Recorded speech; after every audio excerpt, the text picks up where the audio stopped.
We are back now with your 17 Health Watch. Last night, we reintroduced you to Jackie Sullivan, the longest-serving member of the City Council in Bakersfield history, who now, in retirement, is battling a foe tougher than any she faced in 7 elections: Parkinson's disease.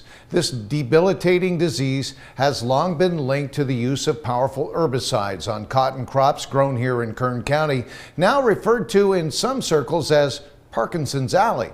So what can we do about it? Here with part 2 of his report on Parkinson's disease, 17's Robert Price.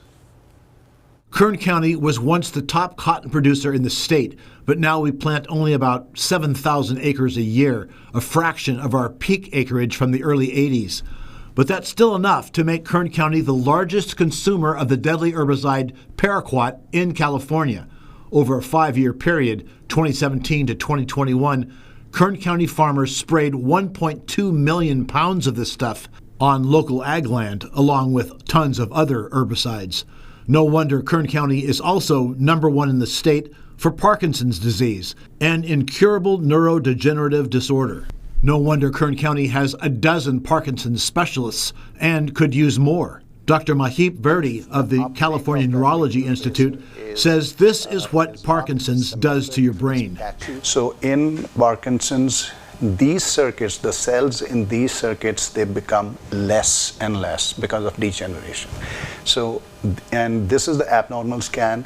The difference between the two sides, see how this is a small uptake here, this is a little bit larger, but it is still not as big as the other side. Loss of smell and shoulder pain are among the early symptoms.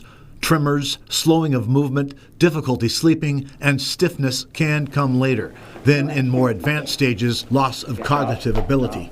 Parkinson's is not fatal. It shortens life by about 7 years, depending on the patient's age at diagnosis, but it does negatively affect quality of life. Dr. Jerry Yvonne Williams, a Bakersfield neurologist, says there are things a Parkinson's patient can do about their diagnosis. The best way to really have the best outcome, I feel, and I tell my patients and teach this mantra of, we want to improve your quality of life or maintain it. We don't let the disease get us down. There's so many great treatments, drug developments, and so forth. It makes sense to try and be as positive as you can, but also getting into exercise. All the studies have shown that exercise is so beneficial. Exercise, medication, and as former Bakersfield City Councilwoman Jackie Sullivan emphasizes when it comes to her Parkinson's diagnosis, attitude. I have a strong faith in God, and I don't feel sorry for myself. I'm just thankful that I have been so healthy as long as I have been, and it is what it is.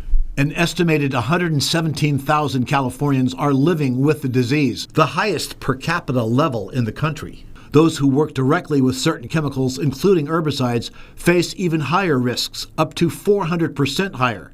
But you don't have to be in direct contact with the spray to suffer harmful exposure. Drinking well water in certain agricultural areas increases risk by 70 to 90%. What are we doing about it? Not as much as some would like, but something. There's been quite a lot of movement in that direction, and there were some legislations done earlier as well, so it's in the process. In 2024, the State Assembly approved a moratorium on paraquat use that would have taken effect this January, giving state regulators an opportunity to reevaluate paraquat and potentially approve the chemical with or without new restrictions. But state Senate amendments killed all those restrictions. The bill, as passed, now only requires state pesticide regulators to complete a reevaluation of paraquat by January 2029. In Bakersfield, Robert Price, 17 News.